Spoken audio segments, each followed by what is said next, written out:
합니다. 이런 제목으로 같이 은혜를 나누겠는데 그 전에 우리 교우들끼리 또 영적인 교제를 나누도록 하십시다. 마음을 좀 가다듬고 그리스도 안에서 형제자매를 진심으로 사랑하는 마음으로 서로 손을 마주 잡고 눈동자를 좀 마주치면서 형제님 반갑습니다. 자매님 사랑합니다.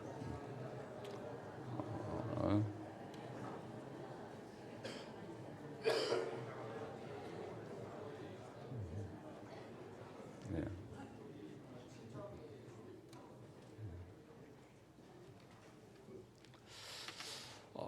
오늘이 2017 종려주일입니다. 종려주일이라고 한 이유는 주님께서 십자가를 지시기 위해서 예루살렘에 입성을 하십니다. 피하지 않으셨어요. 십자가를 향해 나가고 계셨던 것입니다. 또 예루살렘에 입성하니까 예루살렘의 시민들이 종려나무를 꺾어가지고 막 흔들면서 다윗의 자손이 호산나 찬송하면서 영접하는 것입니다. 자기 겉옷을 벗어가지고 깔아가지고 주님을 실은 나귀가 지나가도록, 그래서 그것을 종려주일이라고 합니다. 그리고 이제 내일부터 일주일간 고난주간이 시작되는 것입니다. 그리고 다음 주일은 아시다시피 부활절입니다. 그래서 기독교를 한 주간의 종교라고 합니다.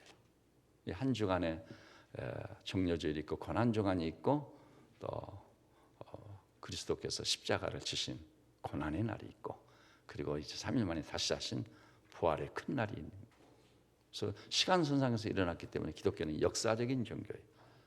정말 예수님의 그 생애, 그 가르침과 주님이 행하신 경이로운 일들을 기록할 때 누가복음 보니까 우리 중에 이루어진 사실에 관하여는 근원부터 자세히 미루어 살핀 나도, 진짜 기독교는요 머릿속에서 탄생한 것이 아닙니다. 주님께서 친히 이 땅을 방문하셨고 온갖 고난을 다 당하셨고 마침내 십자가를 지시고 피 한 방울을 다 쏟고 제3일에 살아나신 실제로 일어났던 역사적 사건 위에 우리 교회가 서 있는 것입니다. 그래서 이 종려주일이라고 하는데 오늘을 이 종려주일 설교의 제목이 좀 특이하지 않아요? 십자가 외에는 자랑할 것이 없는 사람이 진짜 그리스도인입니다. 진짜란 용어를 쓴 것 보니까 신앙 중에 가짜가 많다는 것을 전제하고 있지 않아요? 사실이요, 우리가 살고 있는 이 시대는 가짜가 난무하는 시대예요. 가짜가 진짜를 대신하고요. 무엇이 진실이고 무엇이 진짜인지 구별 자체가 불가능한 마치 그런 시대인 것 같습니다. 그런데 다른 것은 혹시 가짜가 있다고 할지라도 신앙에 관한 한 가짜가 있으면 안 되는 거예요. 여러분과 저가 가지고 있는 믿음 또한 진실성이 결여되어 있으면 치명적인 문제예요. 믿음이 가짜면 구원이 불가능합니다. 또 여러분이 어떻게 생각할지 몰라도 천국과 지옥은 틀림없이 있습니다. 이 말씀 앞에 지나가는 행인도 건네는 전도지를 받는 것을 제가 수없이 경험해 왔습니다. 시장길에서 전도지를 나누는데요, 처음에 전도지를 건네니까 아주 싸늘한 시선을 보내고 눈길도 주지 않고 막 가는 거예요. 저는 또 그렇다고 물러설 수 없는 것이죠. 따라가면서 하나님은 진짜 살아계십니다. 하나님이 계신지 안 계신지 알아보고 안 믿는 것은 자유지만 알아보지도 않고 믿지 않는 것은 큰 실수하시는 것입니다. 하나님 진짜 살아계십니다. 그러면서 이제 전도지를 건너면 그때는 딱 받아요. 그것은 뭘 의미하냐면은 신앙의 길을 외면하고 살아왔지만 무의식 중에 하나님의 존재성에 대한 인식이 있는 거예요. 또 영혼을 사모하는 마음을 우리에게 주셨지 않아요. 그리고 죽은 다음 구원의 길, 영생의 길이 있음을 어느 정도 그래도 감지하고 있다고 볼 수 있는 것입니다. 틀림없이 천국과 지옥이 있습니다. 그런데 천국은 누가 들어갈 수 있죠? 진짜 믿음을 가진 분들, 진정한 그리스도인들만 천국에 들어가는 것입니다. 반면에요, 우리가 신앙생활을 했다 할지라도 가짜일 경우는 마태복음 7장에도 나오지 않아요? 우리가 주의 이름으로 선지자 노릇했고 주의 이름으로 귀신을 쫓아냈고 주의 이름으로 많은 권능을 행치 아니하고 권능도 행하고 귀신도 쫓아냈고 선지자 노릇까지 했어도 그것이 가짜일 경우는 주님께서 이렇게 말씀했어요. 불법을 행하는 자들아 내게서 떠나가라. 내가 너희를 도무지 모른다. 저는 오늘 이 예배에 참여한 우리 형제자매께서 한 분도 빠짐없이 하나님께서 인정해 주실 만한 참된 믿음의 소유자들 되시기를 주님의 이름으로 축원합니다. 이 가짜가 판을 치는 이 시대에 신앙 또한 가짜 믿음을 갖게 되고 가짜 그리스도인이 된다면 이건 치명적인 돌이킬 수 없는 실수인 거예요. 그런데요, 이 가짜냐 진짜냐 이런 문제를 놓고 우리 교우들에게 어떤 이 참고를 좀 하시라고 저 자신의 신앙의 여정을 좀 설명해 드리고 싶어요. 저는 모태신앙이라고 생각합니다. 어려서부터 교회 생활을 했어요. 그래서 저는 어려서부터 암암리에요. 교회 다니는 것이 믿음인 줄 알았어요. 근데 세월이 지난다 보니까 교회 다니는 게 믿음이 아니라는 걸 명확히 알게 됐습니다. 또요, 교회 생활에 이제 익숙해졌잖아요.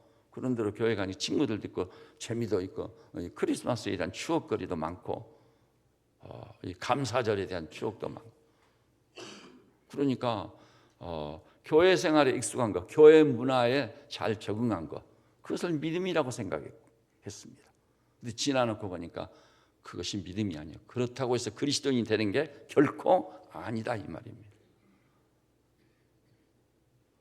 그런 다음이요. 또 교회를 다니다 보니까 십자가에서도 듣고 부활에 관해서도 듣게 되잖아요. 말씀을 빈번하게 접하는 거예요. 또 바이블 스터디도 하고 그러니까 십자가가 있었네, 부활이 있었네. 그래도 십자가는 부활을 믿어야 구원을 받지. 그래서 십자가도 알고 부활도 압니다. 근데 저는 그 십자가나 부활을 익히 알고 있는 그 지식적인 차원을 구원으로 착각했습니다. 또 신학교를 다녀보니까요, 신학자들은 성경에 대해서요 그것을 가지고 박사학위까지 받았으니 여러분 학위 중에서도 신학 박사 학위 하는 것이 제일 어렵습니다. 공학 박사나 경제학 박사 정도는 5년 이내면 받을 수 있어요. 신학 박사는요 10년 공부하고도 그 사람이 실력이 없거나 머리가 없어서가 아니라 학위를 못하고 돌아오는 사람들이 있어요. 저도 여러 사람 알고 있거든요. 그렇게 철저하게 신학을 했음에도 불구하고 구원 문제를 관련해서 생각할 때 예수님과 인격적인 만남이 있었느냐 없었느냐 이 문제를 가지고 딱 기준을 세워서 진단을 해보니까 신학이란 학문을 했을 뿐이지 또 성경에 대해서 깊고도 풍부한 이해와 지식을 가졌을 뿐이지 진짜 구원을 받았을까? 의심할 수밖에 없는 상황들이 너무 많아요. 교계도 마찬가지인 거죠. 이렇게 교계가 어지럽고 혼란스러운 이는 어디 있겠죠? 예수 그리스도를 인격적으로 만나지 못했기 때문입니다. 그러니까 마태복음 7장에서 주의 이름으로 선지자 노릇했으니 뭐 굉장했을 거 아니에요. 귀신을 쫓아냈고 많은 권능까지 행했으니까 사람들이 가지고 있는 평가 기준으로 저 사람은 구원만 받은 것이 아니라 엄청난 상을 받을 거다 기대했을 겁니다. 그러나 이 불법을 행하는 자들아 내게서 떠나가라. 내가 너희를 도무지 모른다. 버림받았어요. 그때 그 병행 그절 보니까 그때야 비로소 자신의 진정한 정체가 드러나가지고 밖에서 슬피 울며 이를 갈미 있으리라. 그래서 저도요 교회 오래 다니다 보니까 교회에 익숙해지는 것은 물론이거니와 또 말씀을 많이 듣고 성경 공부도 하고 그러니까 뭐 성경에 대해서 예수님에 관해서 많이 알게 됐습니다. 그 아는 것을 지식적 차원을 예수님과 인격적 만남을 가진 것으로 착각을 했었단 말이죠. 그런 가운데 아까 인용했던 마태복음 7장 말씀이 저에게 굉장한 충격으로 다가왔습니다. 아니 주의 이름으로 선지자 노릇했다니 말씀에 대한 이해도가 얼마나 깊었겠습니까? 아마 그분의 설교를 듣는 사람들은 야 저분은 진짜 말씀에 대해서 해박한 지식을 가지고 있는 분이구나. 또 어떤 사람들은 저분은 이 땅에서 보면 하늘나라에 가서도 상급이 많을 것이다. 예상을 했을 거예요. 그러나 주님은 이 불법을 행하는 자를 내게서 떠나가라. 내가 너희를 도무지 모른다 부인했으니. 왜냐하면요, 사람의 중심을 깨뜨려 볼 수 있는 분은 주님 한 분밖에 안 계세요. 진위를 평가하고 판단할 수 있는 분은 주님 한 분밖에 안 계신 거예요. 좀 사실 우리 인간이란 자는 너나 알 것 없이 위장의 천재들이잖아요. 자기도 자기를 속일 때가 있어요.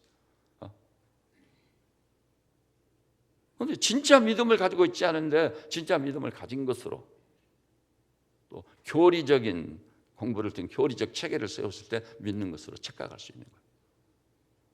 그런데요, 진짜 믿음을 갖게 되기 위해서는 오늘 설교 제목처럼 내가 십자가 외에는 자랑할 것이 없노라, 여기까지 와야 진짜 믿음을 가진 자예요. 여러분 기억하십시오. 명심하십시오. 바울은 사도니까 위대한 믿음의 사람이니까 그런 믿음을 가졌겠지. 아닙니다.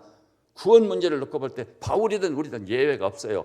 십자가가 무엇인지를 정확히 깨닫고 나면, 주께서 우리에게 은혜를 베풀어 눈을 열어서 십자가를 한 번 봐버리면 그 순간 우리는 십자가 외에는 자랑할 것이 없는 자가 될 줄로 믿습니다. 십자가가요, 그냥 좀 나의 구원과 관계된 사건으로 십자가에서 내 죄값을 지불하고 나를 구원해 주셨지, 이 정도 수준을 가지고 아니에요. 십자가의 그 원래의 의미하고 인격적으로 딱 마주하지 않은 그 순간 그는 바울과 똑같은 고백이 터질 수밖에 없어. 내가 그리스도의 십자가 외에는 자랑할 것이 없노라. 저는 여기 계신 우리 형제 자매님께서 주님께서 꼭 하늘문을 여시고 성령으로 감동하시고 감화하시고 이 진리의 실체를 보게 하셔서 바울과 똑같이 내가 십자가 외에는 자랑할 것이 없습니다, 이렇게 주께 고백할 수 있는, 그래서 남은 여생 사는 동안 주께서 때를 주시든 안 주시든 간에 삶의 모든 현장에서 십자가의 증인들로 사실 수 있기를 우리 주님의 이름으로 축원합니다. 십자가의 이 절대성, 제가요 이제 나이가 들고 이 대학을 지나가고 학교 공부를 하면서 그런 과정 중에 하나님께 은혜를 입어 이 복음의 사람들을 만난 거예요. 복음의 사람들. 근데 그들을 만나가지고 대화를 해보니까 내가 가지고 있는 신앙은 가짜더라고요. 가짜요. 교회 생활을 그렇게 오래 했었는데 가짜인 거예요. 근데 그 새롭게 만난 그 형제자매들을 보니까 진짜 믿는 사람들이더라고요. 항상 주님이 기준이고 항상 십자가 부활에 대한 절대적 신앙을 가지고 믿음으로 살고 있는 거예요. 어떻게 저렇게 살 수 있을까? 나는 세상에서요 적당히 타협을 하고 세상은 살고, 또 교회 오면은 또 교회가 가르치는 그 신앙을 가지고 살고, 적당한 선에서 타협을 해서 세상적인 면도 있고 또 교회에서 하는 신앙적인 차원도 있고 이렇게 신앙생활을 해야 되는 줄 알았어요. 왜냐하면 교회에서 가르친 대로 나가가지고 세상에서 그렇게 산다면 나는 틀림없이 실패자가 되게 돼 있어. 원수를 사랑하라, 말도 안 되는 소리. 저 멀리서 모습만 나타나도 기분 나쁜 사람이 있어요. 속이 상하고. 원수 사랑을 발휘한대. 또 겉옷을 달라면 속옷을 주라. 나는 정말 회의에 빠져버렸습니다. 어떻게 겉옷을 달는데 속옷까지 쓸 수 있단 말인가? 오리를 가져가든 심리를 가져라. 좁은 길로 가라. 어느 것 하나 만만치가 않더라고요. 그렇게 살았다가는 세상에서는 확실히 실패할 것 같더라고요. 그리고 그렇게 살아가지고 어떻게 살려고 저러나 굉장히 불쌍하게 보이기까지 했었어요. 그런데 이제 실제로 진짜 믿음을 가지고 그리스도인들로서 그렇게 믿음으로 살아가는 형제자매들을 딱 만나보니까 진짜 놀랍더라고요. 여러분 수양회를 가는데 돈이 없어서 못 가는 형제자매들이 있어요. 그러니까 그 형제자매들이요 노가대판에 가서 막 일을 하고, 또 우리 자매들은 남의 집에 가서 가정부 생활을 해가지고 돈을 벌어서 그 형제자매들을 데리고 가더라고요. 또 좀 대단한 사람들이네. 대단한 사람들. 그리고요 자기가 등록을 하려고 모아둔 돈을요 형제자매가 경제적으로 아주 어렵게 되니까 몽땅 그 돈을 등록도 못한 거예요. 등록도. 다행히 그 형제는 신학생이어가지고 그럼 졸업할 때까지만 되라. 신학교 당국에서 좀 기다려주고 이해를 해줬지만 세상에서 저 대학교 다니다가 등록 못하면 그 사람 아마 내 생각할 때는 제적당하는 거 아니에요? 그런데 등록금 하기로 부모님께 받아서 모아놓은 그 돈을 몽땅 주는. 진짜 저 사람 믿음을 가지고 사네. 나는 거기에 비해 보니까 가짜예요. 믿음도 없는 사람이고. 그런데 삶의 질을 따져보니까요, 그 형제자매들이 너무 행복하게 사는 거예요. 입술에 열매인 찬송이 그칠 줄 모르고 호흡처럼 기도하고, 나는 쉬지 말고 기도하란 말이 이해가 안 가가지고. 근데 그 형제자매들은 진짜 호흡처럼 기도하더라고요. 또 어떤 분은 그분이 핸들을 잡고 운전을 하고 저는 옆에 앉았거든요. 그런데 그냥 핸들을 잡고 하나님을 찬양하면서 또 기도하면서 저 옆에 앉아가지고 도대체 나는 이게 뭔가. 범사 감사가 나와는 상관없는 거. 항상 기뻐하라. 쉬지 말고 기도하라. 바울이니까 그렇게 사는 거지. 평범한 사람이 내가 어떻게 그렇게 신앙생활을 할 수 있을까? 그래서 나와 상관없는 것으로 간주를 했었거든요. 그런데 하나님께서 은혜를 베푸셔서 저에게 진짜 구원이라도 내가 받아야 되겠다. 불확실한 구원이 확실한 구원으로. 그리고 엄청난 도전을 받은 게 갈라디아에 보니까 그 있지 않아요? 2장 20절. 내가 그리스도와 함께 십자가에 못 박혔나니. 그런 적이지 내가 사는 것이 내 안에 그리스도께서. 또 그러므로 그런지 그리스도 안에 있는 자는 새로운 피조물이라. 이전 것은 지나갔으니 보라 새 것이. 이 말씀을 접하니까 이런 놀라운 주님과의 만남이 있고, 진짜 신앙을 갖고 진짜 그리스도인이 되면은 그리스도 안에서 새로운 피조물이라고 할 수 있고, 진짜 이전 것은 지나갔으니 보라 새 것이 되었다. 그와 같은 삶이 있겠구나. 그래서 그 생활을 사모하고 그리워하고 주님께 은혜를 구했어요. 그랬더니 주님께서 불쌍히 여기서 어느 날 찾아오셔가지고 인격적으로 딱 만나주시는데, 아니 이거 바울의 고백이 아니라 내 고백이 돼버렸다. 그리스도 안에 있으면 새로운 피조물이라. 이전 것은 지나갔으니 보라 새 것이 되었다. 혹시 저의 고백이 되더라고요. 또 말씀에 눈이 열리는데요, 시편 119편에 주의 말씀이 내게 어찌 그리 단저 내 입에 꿀보다도 아니니라. 말씀을 사모하여 야경이 깊기 전에 일어났습니다. 주의 말씀을 사모하여 입을 열고 헐떡했습니다. 그게 시편 기자의 고백이 아니라 내 간증, 내 고백이 되더란 말이죠. 나와는 상관없는 말씀이 아니었구나. 이것이 기준이구나. 그리스도인의 수준은 이 정도는 돼야 되구나. 그걸 제가 알게 됐습니다. 그래서 비로소 그리스도인만이 가질 수 있는 구원의 확증을 갖게 됐어요. 구원의 환희가 있었고, 또 어떤 상황과 처지에서든 주님 의지하고 또 주님께 의존적 삶을 믿음으로 사는. 그러면서 나도 그 형제 자매들과 똑같은 동일한 삶을 살게 되더라고요. 그리고 성경이 내가 살고 있는 삶을 묘사하는 이 얘기, 바로바로 기름진 꼴과 신령한 양식으로 내게 압도적으로 막 다가오더라고요. 오늘 여기 나오신 우리 믿음의 식구들이요, 교회 다니는 것이 믿음이 아닙니다. 교회 생활에 익숙해지고 교회 문화에 적응을 잘했다고 그리스도인이 된 게 결코 아닙니다. 물론요, 교회를 다니고 교회에 몸담고 있는 것도 큰 은혜예요. 왜냐하면 그러다가 진리를 깨닫고 주님을 인격적으로 만나게 되니까. 그럼에도 불구하고 교회 문화에 적응을 했다든지 교회 생활에 익숙해진 것, 그것이 믿음은 아니다. 그리스도인이 되는 것은 아니다. 진짜 그리스도인이란 결정적 기준은 뭐냐? 평가 기준. 잊지 마십시오. 오늘 설교의 제목을 바울과 똑같이 그리스도의 십자가 외에는 내가 자랑할 것이 없노라. 이런 고백이 탁 터지지 않아요? 그러면 내가 진짜 그리스도인이 된 거예요. 그에게는요, 놀라운 삶이, 주님과 동행하는 삶이 시작되는 거예요. 그래서 저도 주님을 나의 인생의 주인으로 모시고, 그 계시록 3장 20절이 제 생에 가장 큰 영향을 미친 거예요. 주님께서 말씀하셨더라고요. 영광 중에 부활하신 주님이 나타나셔가지고 내가 문 밖에 서서 두드리노니 누구든지 내 음성을 듣고 그 마음의 문을 열면 내가 그에게로 들어가 그로 더불어 먹고 그는 나로 더불어 먹으리라. 더불어 살아주신다는 거예요. 그래서 저도 그 기도를 통해 예수님을 주인으로 영접해가지고 그분을 주인으로 모시고 그분의 인도를 받는 삶을 살기를 시작했더니 내가 내 인생을 주인의식을 가지고 나름대로 분별력도 있고 나름대로 인정을 받은 사람이니까 그렇게 살았던 삶이 있었는데 그 삶과는 너무나도 다른 수준과 차원의 삶이 있더라 이거죠.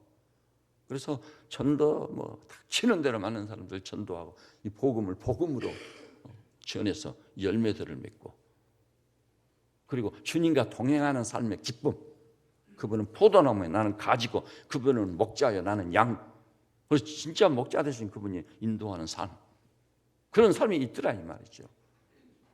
그래서 시편 23편이 나의 시로 이해가 됐어요. 여호와는 나의 목자시니 내가 부족함이 없으리로다. 나로 하여금 푸른 저장에 누이시며 실만한 물가로 인도하시는도다. 거기서 머무르지 않았습니다. 자기 이름을 위하여 나를 의의 길로 인도하신다. 의의 길로. 고난도 있었어요. 그러나 사망의 음침한 골짜기를 다닐지라도 해를 두려워하지 아니할 것은 주께서 나와 함께 하심이라. 주의 손에 들려진 지팡이와 막대기를 볼 수 있었어요. 그리고 내 원수의 목전에서 내게 상을 베푸시고 기름으로 내 머리에 바르셨더니 내 잔이 넘치나이다. 내 인생의 잔이 차고 넘치는 것을 수없이 체험하고 경험했습니다. 야, 이것이 목자장 되신 주님의 인도를 받는 삶이구나. 그래서 그 당시에는 이 경양 각지에 뭐 산골짜기, 농어촌, 차가 없으면 걸어서 다니면서 복음을 전하고 다녔어요. 대학교 졸업식장에도 우리 부모님들도 오시고 했는데도 졸업식 끝나자마자 기념사진 한 판 딱 찍고 바로 저 시골의 지방에 전도하러 갔습니다. 그때 막 기쁨이 충만하고 감사가 넘치고 마치 달려가듯이 살고 날아가듯이 막 산 거예요. 그리고 기도하면 응답이 빨리 오고 그 다음에 기도하기도 전에 하나님께서 예비한 것이더라고요. 제가 방학을 맞이해가지고 어느 날 친구들 몇 사람 고민해서 지방에 우리 복음을 전하러 전도하러 가자. 그래 이읍이라는 데를 딱 갔습니다. 그랬더니 이읍 초등학교에 최학규 선생이라는 이가 있는데 그때 방학 중이니까 그 최학규 선생이 그 형제가 학교에 있으리라는 기대가 전혀 없었던 거예요. 그래서 이읍 지금 초등학교에 가가지고 숙직 이제 숙제가는 선생님이 계신 갔더니 최학규 형제가 거기 있는 거예요. 아니 웬일이냐고 그랬더니 오늘 자기가 숙직이라는 거예요. 숙직. 얼마나 기쁨이 충만해 감사가 넘쳤는지. 거기서 20년 30년 걸어다니면서 복음을 전하고 토요일 날 저녁에는 저 마당에다가 멍석을 깔아놓고 마을 사람들 모이게 해서 복음을 전하고 예배를 드리고 정말 놀라웠습니다. 그러니까 사도행전이 따로 있는 게 아니라 우리가 사는 삶 자체가 사도행전이더라고요. 저는 여기 나오신 우리 믿음의 식구들이 2017 이 종려주일에 주님의 은혜를 입고 여러분이 심히 사모해서 바울과 똑같이 십자가에는 자랑할 것이 없는 수준으로 여러분의 믿음이 굳게 세워지시기를 주님의 이름으로 축원합니다. 자, 보면 이 십자가라는 것에 대해서 성경은 가서 무엇을 말하고 있을까요? 시간 관계상 제가 이제 많이 생략하려고 지나갑니다. 구약에 보니까 이랬어요. 따라서 해볼까요? 나무에 달린 자마다 저주를 받은 자 아니라 주님이 십자가에 달려 우리 죄값을 지불하고 돌아가실 것이라는 예고편이 있었어요. 나무에 달린 자마다 우리 예수님이 십자가를 지시고 피아물을 쏟고 돌아가셨기 때문에 십자가에 달리는 저주받은 자들이었습니다. 역적들이나 십자가의 처형을 당했던 거예요.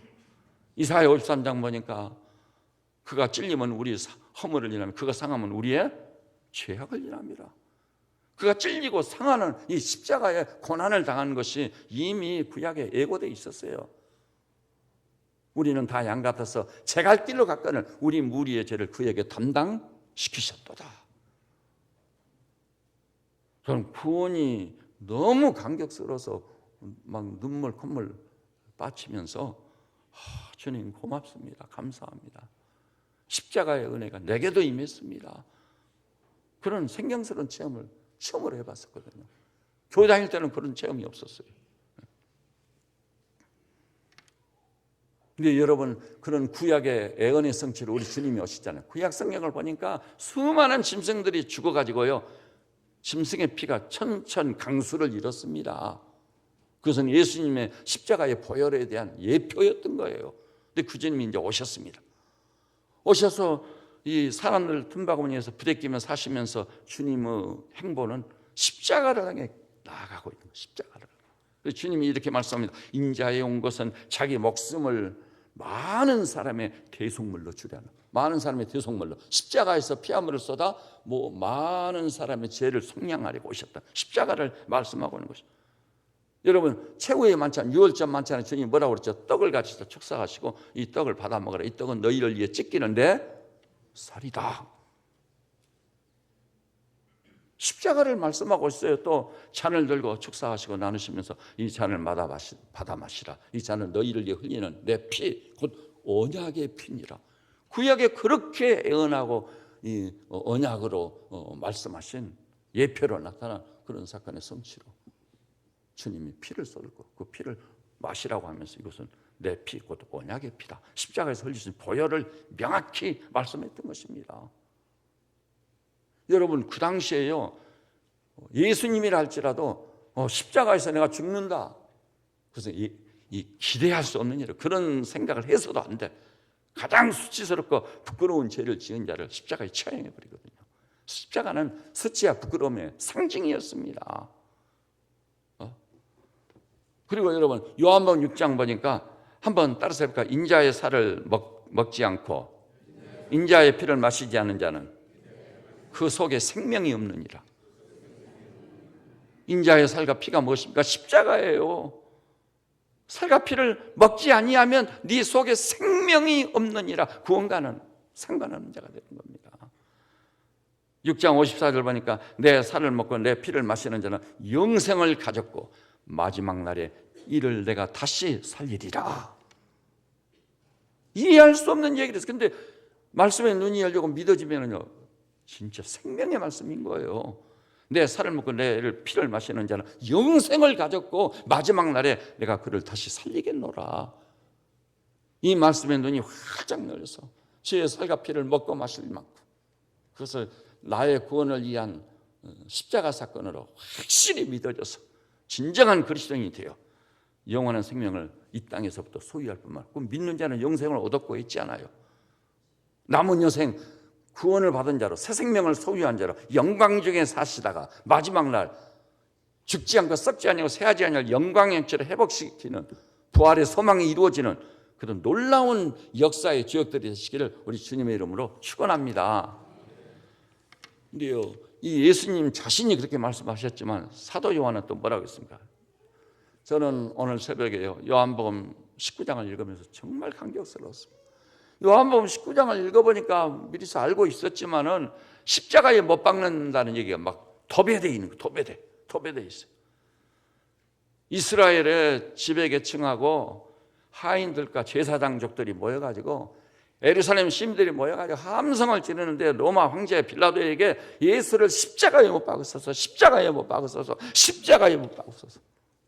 그 소리를 이길 수가 없었어. 로마 황제도, 그 로마 총독도. 그래가지고 빌라도가 너희가 친히 데려다가 십자가에 못 박으라.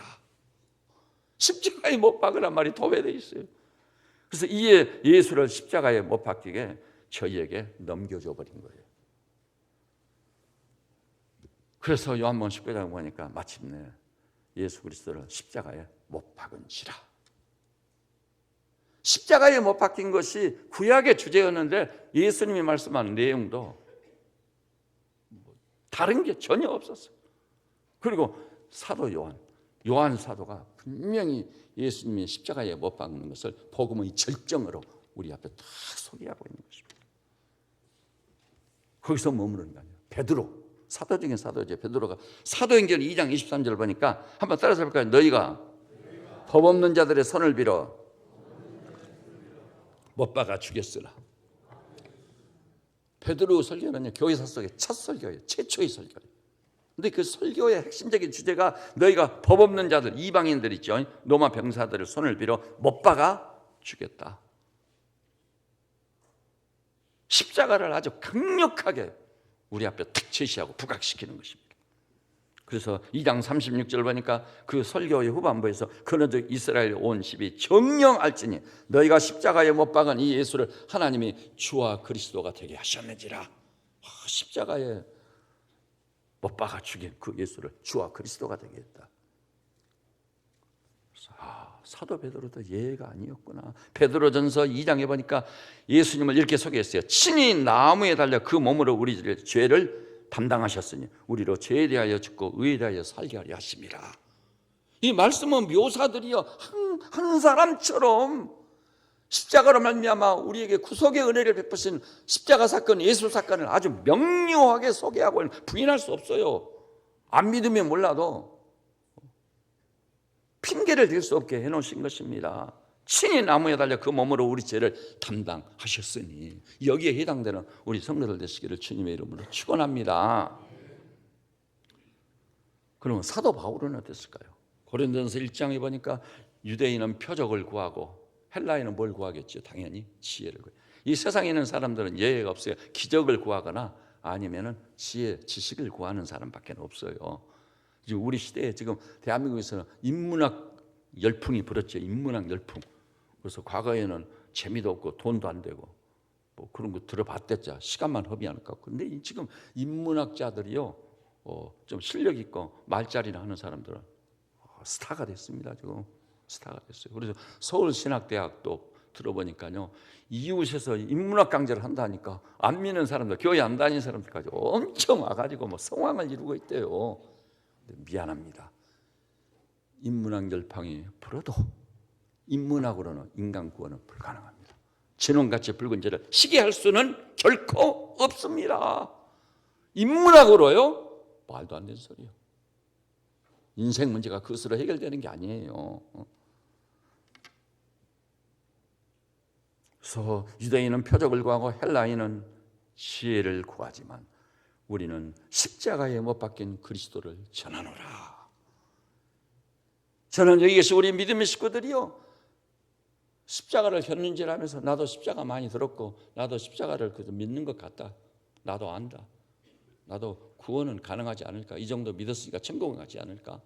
이런 수준이 아니라 여기 계신 우리 믿음의 식구들이 바울과 똑같이 십자가 외에는 찬양할 것입니다. 고린도전서 2장을 보니까 바울이 이렇게 말했어요. 내가 너희 중에서 예수 그리스도와 그의 십자가에 못 박히신 것 이외에는 아무것도 알지 않기로 작정하노라. 놀랍지 않습니까? 그런데 이 예수 그리스도를 만나가지고 진정한 그리스도인이 된 사람은 예외 없이 이런 고백을 하게 돼요. 내가 너희 가운데서 예수 그리스도와 그의 십자가에 못 박히신 것 이외에는 아무것도 알지 않기로 작정하여노라. 십자가의 절대성을 깨달아 버린 것입니다. 아무것도 알지 않기로 작정하여노라. 바울 같은 수준을 가진 사람이 충분히 생각해 봤어요. 앞뒤 다 재봤어요. 그리고 난 다음 십자가 외에는 구원이 없구나. 베드로도 다른 이로서는 구원을 얻을 수 없나니 천하 인간의 구원을 얻을 만한 다른 이름을 예수 외에는, 그 말이 뭐죠? 예수 십자가에는 주신 일이 없음이니라. 정말 주님이 은혜 주시고 여러분과 제가 깊이 사모해서 한 영혼도 빠짐없이 그리스도의 십자가를 붙잡고 십자가 외에는 아무것도 알지 않기로 작정하였노라는 고백이 막 터지고 십자가 외에는 자랑할 것이 없나라고 외치는 하나님의 종들이 되시기를 주의 이름으로 축원합니다. 여러분이요 직장생활하면서도 학교 공부하면서도 십자가의 절대성을 붙잡고 십자가 때문에 공부하고 십자가 때문에 사람들을 존중히 여기서 그 앞에 무릎 꿇고 굴복당한 사람처럼 그들을 높이고 존중히 여기고, 그래서 사실상 영적으로는 실질적인 그 회사의 사장이 되고 회장이 되는 그런 역사가 반드시 있어야 될 줄로 믿는 것입니다. 마침내 여러분 갈라디아서를 한번 봐볼까요? 오늘 본문이 있는 갈라디아서. 갈라디아서의 문맥을 좀 살피려고 하는 것입니다. 갈라디아서 문맥. 신약성경 301페이지 펴주세요.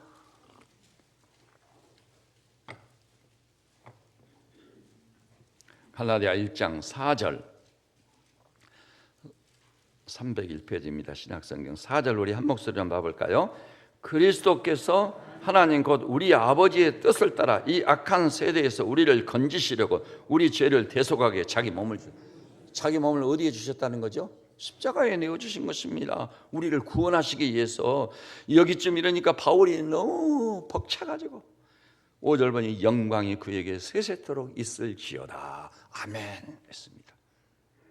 그래서 6절에는 이제 갈라디아 교인들을 사정없이 질책합니다. 그리스도 은혜로 너희를 부르신 예수를 이같이 속히 떠나 다른 복음 따르는 것을 내가 이상하게 여기노라. 갈라디아 사람들이 다른 복음을 쫓기 시작한 거예요. 이것에 대해 7절에 다른 복음은 없나니 다만 어떤 사람들이 너희를 교란하여 그리스도의 복음을 변하게 하려 함이라. 그러면서 8절에서 결론을 내렸습니다. 그러나 우리나 혹은 하늘로부터 온 천사라 할지라도 우리가 너희에게 전한 복음이에요. 이 복음은 뭐죠? 십자가의 복음이에요. 십자가의 복음. 그래서 갈라디아서를 보면 십자가의 복음이 나옵니다. 이 너희에게 전한 이 복음에 다른 복음을 전하면 저주를 받을지어다. 아주 가격한 표현을 썼습니다. 여러분, 그는 바울이요. 자, 갈라디아 2장 20절 우리 한 목소리로 봐요. 2장 20절 이제 십자가에 관한 문맥으로 이어지기를 시작합니다. 2장 20절 한 목소리로 봅시다. 시작. 내가 그리스도와 함께 십자가에 못 박혀나니 그러니 이제는 내가 사는 것이 아니요 오직 내 안에 그리스도께서 사시는 것이라. 여러분, 사도 바울은요 왜 십자가 외에는 자랑할 것이 없다고 한 줄 아세요? 오직 주 예수 그리스도의 십자가만이 이 문제 많고 허물과 죄를 얼룩진 나를 연합시켜서 죽게 만드는 거예요. 그래서 바울이 그렇지 않아요. 그리스도와 함께 십자가에 못 박혔다. 예수 십자가를 볼 때 바울은요 예수님만 돌아가신 것이 아니에요. 그리스도와 함께 연합한 자들 누구도 죽어버린 거예요? 허물과 죄로 죽은 바울 자신도 죽어버린 거예요. 십자가에 내가 못 박혔나니. 로마서 6장이 잘 보여주고 있죠. 내가 그리스도와 연합하여 그분이 죽을 때 나도 죽고 그분이 부활할 때 나도 새 생명으로 다시 살아나. 새 생명 가운데서 행하게 하려 하심이라. 이게 복음인 거예요. 이게 복음입니다. 그래서 3장 1절에 와서는 또 갈라디아 성도들을 엄청나게 책망하고 3장 1절 한 목소리로 봐볼까요? 어리석도다 갈라디아 사람들아 예수 그리스도께서 십자가에 못 박히신 것이 너희 눈앞에 밝히 보이거늘 누가 너희를 꾀더냐. 이 얼마나 놀라우냐 이 말씀입니다. 그래서 바울은요 원래 예수 그리스도를 대적하고 믿는 자들을 잡아서 가두거나 죽이는 대열에 참여하지 한 자지 않아요. 그래서 스스로를 이끌어 그리스도 교회를 심히 찬양하던 자다.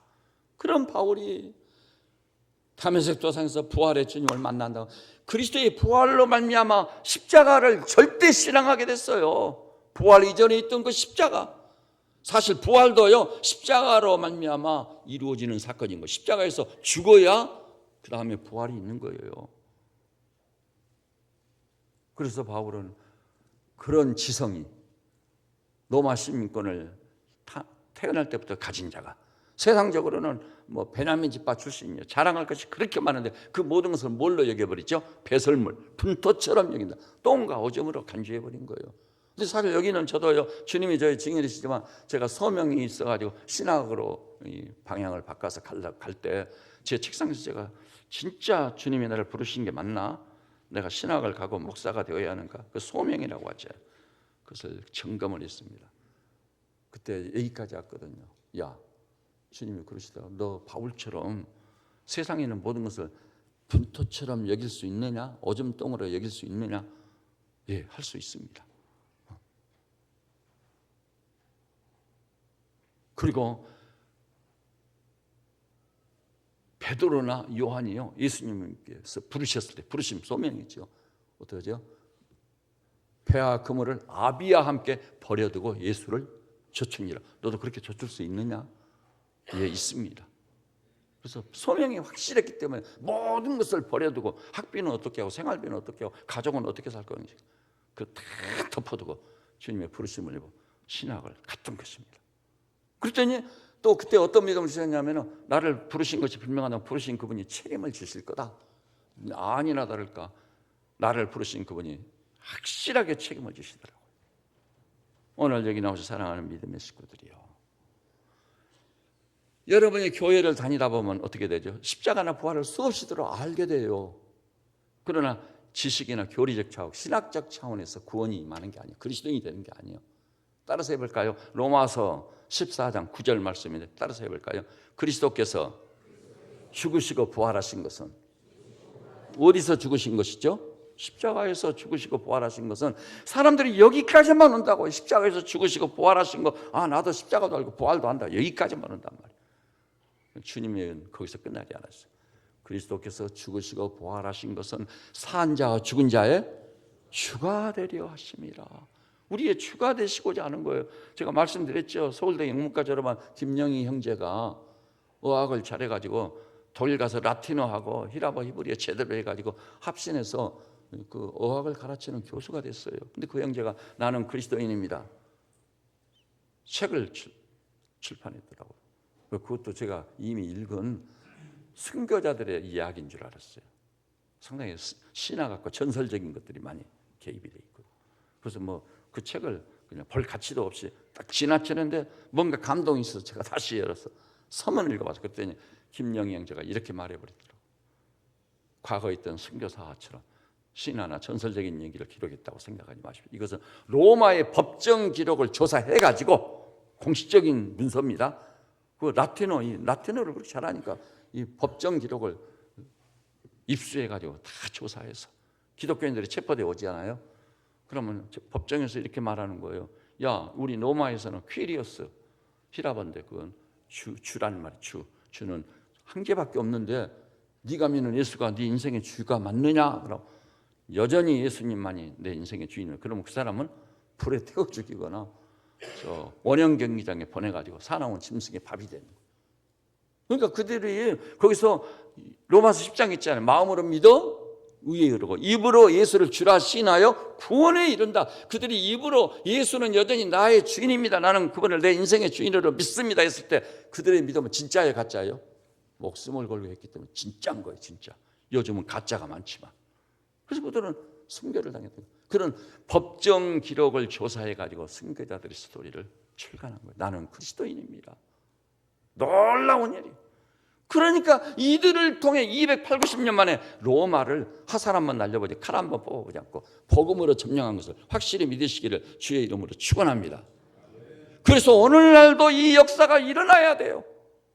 오늘날도 이런 역사의 주역들이 우리가 되지 않으면 안 됩니다. 그래야만 우리 민족이 소망이 있는 것이고, 그래야 만방의 영감의 원천으로 교회가 영광스럽게 세워져 가는 것입니다.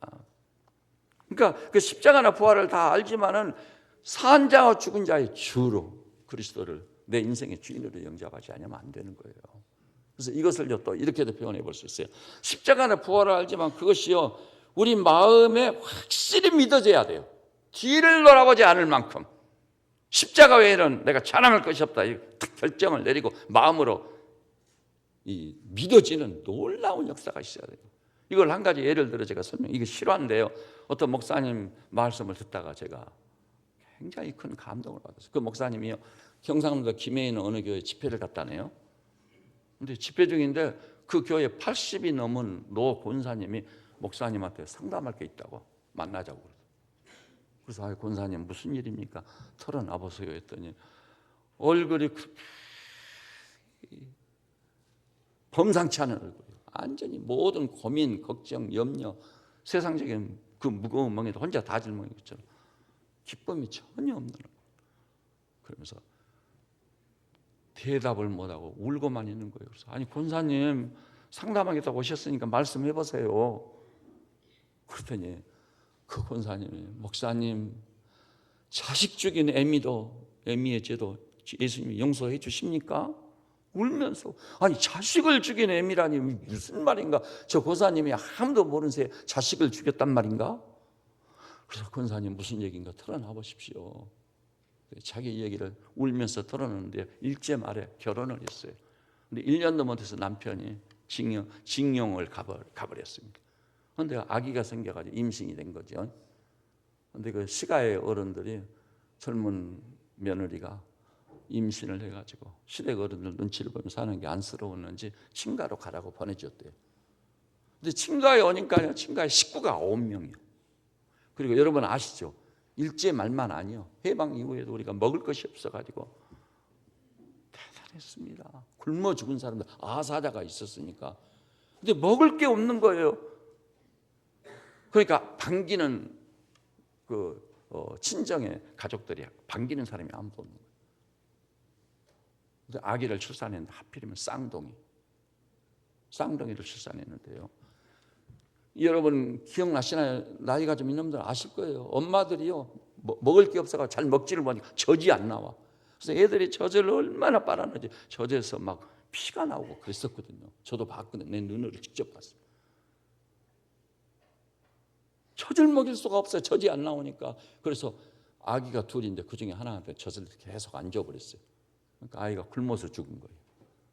죽었습니다. 하나만 어떻게 젖을 먹이고 해가지고 구사일생으로 살게 한 겁니다. 그래서 이 자식을 죽인 애입니다. 그 멍에를 짊어지고 평생 살아온 거예요. 근데 어떻게 해가지고 교회를 다니다가 예수를 믿고 권사까지 됐어요. 근데 권사가 되어가지고 그 교회에서 제일 봉사를 잘하는, 속지 않은 뜻에서 악의적인 애미로서 그 죄를 속량한다는 뜻에서 모든 봉사의 자리에는 안길 데가 없고 자기 개인 생활을 접어두고 그렇게 봉사를 해주십니다. 그런데도 기쁨이 없어. 다른 죄, 그 권사님 이렇게 말했대요. 다른 죄는 다 용서해 주셔도 자식 죽인 애미 죄는 용서하지 않을 것이다. 그런 생각이 들더라고요. 그래가지고 이 부흥회를 한다고 하니까 강사한테 가서 상담을 하게 된 거예요. 그러면서 눈물을 얼마나 흘리는지. 그래서 권사님 저를 따라서 하세요. 우리 예수님은 자식적인 애미의 죄도 용서해 주십니다. 따라서 하라겠더니 따라서 하지를 못하는 거, 눈물을 흘리느라고. 그 다음에 그 자식적인 애미로서 죄책감이 얼마나 깊었는지 감히 따라서 하지를 못. 그러고 잘 믿어지지도 않는 거예요. 그래서 그 목사님이 막 책망을 했대요. 권사님 왜 그러시냐고. 다시는 기회가 없을 수 있으니까 지금 따라서 하시라고 울지만 말고 막 했더니 간신히 따라서. 우리 예수님은 자식적인 애미의 죄도 용서하십니다. 또 따라서 하십시오. 우리 예수님은 자식적인 애미의 죄도 기억하지 않습니다. 히브리서 10장 17절 18절 있죠. 저희 죄와 저희 불법을 다시는 기억조차 하지 아니하리라. 저도 그 복음 때문에 제가 얼마나 놀라운 자유를 얻었는지 모릅니다. 놀라운 자유인이 됐습니다. 그리고 권사님 또 따라서 하십시오. 우리 예수님께서는 자식적인 애미도 사랑하십니다. 세 가지를 따라서 하게 돼요. 그리고 난 다음 위에서 기도를 해드리고 보냈답니다. 근데 저녁 집회를 하게 됐어요. 저녁 집회를 마치고 담임 목사님과 나와서 교우들 이제 발եմ하고 있는데, 아니 멀리서 보니까 그 권사님이요 자기 교우들하고 어울려가지고 웃고 계시더라네. 그랬더니 그 담임 목사님 그걸 보고 저 권사님이 웃는 모습을 한 번도 본 일이 없는데 오늘 처음으로 웃는 모습을 본다. 여러분, 주님의 십자가가 사실이지만 수없이 들었지만 익히 알고 있지만 그 십자가의 은혜가 내 마음에 믿어지는 결정적인 역사가 반드시 있어야 될 줄로 믿습니다. 그럴 때 십자가 외에는 자랑할 것이 없고 십자가 외에는 아무것도 알지 않기로 작정하였노라. 그렇게 되는 것입니다. 저도 경험을 해봤어요. 십자가를 아무리 익히 알고 교회 생활에 익숙해서 소용없어요. 우리 마음에 그 히브리서 10장에 보니까 마음에 뿌린다는 얘기가 있어요. 마음에 뿌린다. 십자가의 보혈이 내 마음에 뿌림 받아야 돼. 그것이 마음 깊이 믿어지는 거예요. 심사를 통촉하고 폐부를 시험하는 주님이 들여다봐도 우리 마음에 진실한 마음으로 십자가가 나를 향해서 믿어지는 거기까지 탁 가가지고 십자가에는 자랑할 것이 없습니다. 주님, 눈물콧물 바치면서 내가 앞으로는 절대 십자가, 오직 십자가, 이 믿음을 가지고 살겠습니다. 이런 신앙 고백이 전지의 시면에서 터져야 될 줄로 믿습니다. 그럴 때 십자가의 능력이 나타나기 시작하는 거예요. 그럴 때 구원의 역사가 있고 그때 환희와 감격이 있고 새 생명을 소유하고 모든 죄로부터 완전히 벗어나 자유한 그 말씀이 이제 믿어지는 거예요. 저희 죄와 저희 불법을 사하셨으니 이것을 위해서 제사 드릴 것이 없고 기억조차 하지 아니하노라. 그 말씀. 그래서 그리스도인의 자유가 임하는 거예요. 그래서 세상 사람들이 그 어떤 것을 통해서 맛볼 수 없는 하늘의 영광. 저는 이 종려주일에 이 교회를 지도하는 양무리들께서 한 분도 빠짐없이 더 이상 미루지 말고 포기하지 말고, 이거 여러분, 제가 이 설교를 하나님 존전해서 합니다. 거짓이 없습니다. 주님이 저희 증인이십니다. 그리고 교회 역사를 보면 저뿐만이 아닙니다. 바울과 똑같이 십자가에는 자랑할 것이 없다고 외치며 살던 십자가의 능력으로 세상을 이기고 죄도 이기고 나도 이기고 승리하는 하나님의 사람들의 스토리가 너무나도 많습니다. 반드시 여러분의 존재의 깊은 것 심연에서 마음으로 믿어져서 할렐루야, 십자가에는 자랑할 것이 없어요, 이렇게 외치며 사는 십자가의 증인들 다 되시기를 우리 주님의 이름으로 축원합니다. 기도하십시다. 주님, 이 연약한 종은 다 잘 아시다시피 악하고 무익한 자입니다. 허물과 죄로 얼룩졌습니다. 그런 악인을 위해서, 죄인 중에 괴수를 위해서 주님이 십자가를 지시고 골고다 길로 오르셨고 살이 찢기고 피를 다 쏟아 우리를 구속해 주신 구속의 은혜를 또 내 힘으로는 믿을 수 없었는데 믿어지는 은혜를 주신 것을 참으로 감사하고 찬송합니다. 주님, 그 은혜를 입은 이후 부족하고 연약하지만 그리스도의 발자취를 따르기에 힘을 썼고 주 앞에서 나의 진실을 지키기에 나름대로 최선을 다했습니다. 그럼에도 불구하고 부족하고 연약합니다. 생각하는 게 죄요, 입술의 말이 죄입니다. 그런데 우리 주님께서 그런 허물과 죄를 기억조차 하지 아니하신다니 너무나도 감사하고 찬송합니다. 우리 세배체 양머리들이 한 번도 빠짐없이 십자가의 눈이 열리게 하시고 십자가의 은혜를 깨닫고 경험하게 하시고 존재의 깊은 곳에서 십자가가 나를 위한 것으로 확실히 믿어져 십자가에는 자랑할 것이 없느라고 외칠 수 있는 십자가의 증인들 되게 하여 주시옵소서. 주의 종들, 내 대신 십자가를 지신 주님이 우리의 목자가 되셔서 갈 길을 인도할 때, 오 주님, 목자등 되신 주님을 주로 모시고 걸음걸음 인도를 받아 주의 길로 가게 하시고 생명길로 가게 하여 주시고 믿음의 눈으로 볼 때 우리 앞에 또한 시온의 대로가 열려 있음을 볼 수 있도록 축복하여 주시옵소서. 예수님의 이름으로 기도드립니다. 아멘.